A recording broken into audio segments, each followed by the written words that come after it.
आजकल माताओं का पहनावा आपने नहीं देखा होगा, ऊपर से नीचे तक एक झंगा झोला पहन लेती हैं, ऊपर से नीचे तक।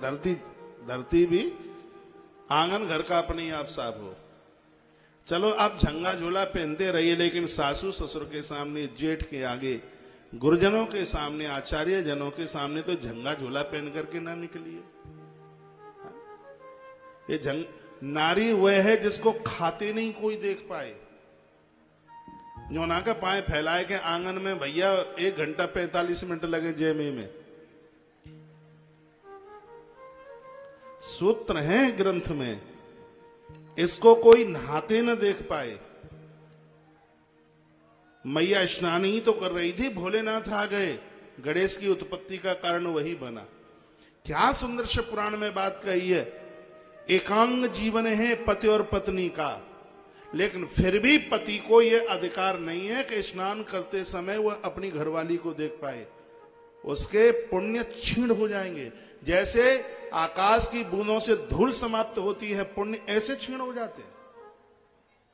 ये ग्रंथों की बातों को अनदेखी नहीं करना है। पवित्र नारी, होशियार मातृशक्ति, उसको नहाते समय, उसको खाते समय, और उसको सोते समय, और उसको वस्त्र पहनते समय कोई देख ही ना पावे। नारी क्या है? साक्षात लक्ष्मी है, भवानी है, पराम्बा है, जगदम्बा है, वंदन करने के लायक है, प्रणाम करने के लायक। तारी इतनी कमजोर कायदे बजाए रहे हो? ये मान मर्यादा है, रखनी पड़ेंगी। तो जिस घर में आप स्नान करके ही पूजा पाठ रसोई आरंभ करते हैं, समझ लो कि बद्रीनाथ आपके घर में। देवों को आप नहलाते हैं, वहां तो उस बद्रीनाथ तो आप जानते ही जाते ही, घर को तो बद्रीनाथ बनाइए। और घर बद्रीनाथ तब बनेगा जिस घर में आप स्नान करके नहा धोकर, हमारे यहां स्नान स्वच्छता के लिए है, फिर देवताओं को नहलाइए, रसोई में तब जाइए, बद्रीनाथ आपके घर है। चंदन लगाइए। कल परसों बोल चुका हूं, मेरी पूज्य माताएं बिना सिंदूर के नहीं रहे, ये आयु वर्धक है। आजकल एक फैशन चलती है, माताएं हल्का सा इतना सा यहां बगल में लगाएंगी, सिंदूर लगाया जाता है यहां, वो लगाएंगी यहां, और ऐसा कोई देख नहीं ले। इतनी लाज लगती है। पहले तो हमारी तो अम्मा तो यहां से यहां तक लगाती थी, आदि चांद तक। और सिंदूर क्या सिंदूरा होता था, पूरी पहिया कैसी गाड़ी कैसी लीक, यहां से लेकर के यूं होता था ऐसे पूरा। साल में एक आध त्योहार ऐसे पड़ते हैं, माताएं नाक से यहां से लगाते हैं सिंदूर ऐसे।